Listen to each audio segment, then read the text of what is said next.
Paano maiwasang magkamero ng copyright music? Palagi ka bang nagkakamero ng copyright music kapag gumagamit ka ng mga music audio library kay Facebook? Guys, sa video ito, ituturo ko po sa inyo yung mga tips para hindi po kayo palaging magkamero ng copyright music kapag gagamit po kayo ng audio ni Facebook. Kung hindi ka pa invited sa music audio library ni Facebook na katulad nito, guys, iwasan po ninyo na gumamit po ng mga music na hindi po suggested po ni Facebook sa atin. Katulad ko po guys, ako po ay invited na dito sa music audio library ni Facebook, kaya pwede ko pong gamitin yung mga music na isinasuggest po sa atin ni Facebook. Pero guys, paalala po hindi po lahat ng music na nandun po sa music audio library po ni Facebook ay pwede po nating gamitin.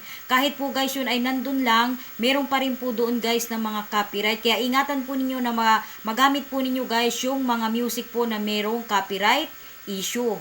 Sa video ito, ituturo ko po sa inyo yung tips kung paano po kayo hindi magkakamero ng copyright issue kapag kayo po ay mag-upload ng inyong pong mga video sa Reels. Kaya naman guys, i-share mo at palike na din po ng video na ito. I-share mo po sa ibang content creator para po malaman nila at magkameron sila ng idea para po hindi sila magkameron po ng copyright issue. Okay po? Ito po yung tips na ibibigay ko po sa inyo guys at para po makatulong sa inyo para hindi po kayo palaging nagkakameron ng copyright issue. Ganito po yun guys. Nung una po nung ako'y gumagamit po ng mga music kay Facebook, ang ginagawa ko po ay 1 minuto po yung ginagawa ko po kapag nag-upload po ako ng video. Ginagamitan ko po talaga siya guys ng music. Ang music po ay tumatagal po ng 1 minuto. Pagka-upload ko po ng music, andyan po agad guys, i-check ko po agad yung aking alerts. At nayan po guys, meron na po agad tayong copyright issue. Ang nakalagay po dun guys sa atin pong violation, copyright music ang nakalagay po. Kaya ang ginagawa ko po guys, dinidelete ko na lang po yung video ko para wala po tayong maging violation. Pero guys, sinubukan ko po ang tips na ito at naging effective naman po nung ginawa ko. Ang ginawa ko po guys, nag-upload po ako ng Reels video ko po ng hanggang 15 o kaya po ay 10 seconds lamang po. Yes po guys, 10 to 15 seconds lang po yung ginagawa ko pong video sa Reels.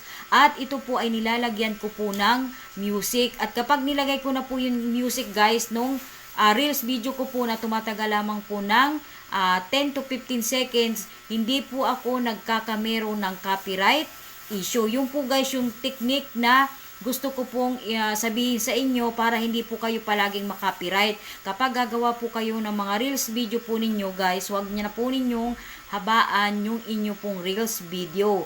Kasi nga po guys, kapag mahaba po, magkakameron po talaga kayo dyan ng copyright issue. Kaya ang ginawa ko po guys, ito po talaga yung technique na naging effective po sa akin para hindi po ako magkameron ng copyright music. Pinaiksi ko po yung mga Reels video ko po ng hanggang 15 seconds lamang po. At simula po nun, wala po talaga tayong naging violation. Nung ginawa po natin yun, pinaiksi po natin yung ating mga Reels video. Sana po guys ay maging makatulong po ito sa inyo at sana ay subukan po ninyo guys para naman po masabi po ninyo kung talagang totoo po yung ating naging idea o yung naging technique natin. I-try po ninyo guys kung hindi po kayo magkakamero ng copyright issue. Kasi ito po ay subok ko na po at ito po ay lagi ko na pong ginagawa. Kaya po kada upload ko po na Reels video ko po, wala po ako nagiging violation. Wala po tayo nagiging violation doon po sa ating alerts. Okay po?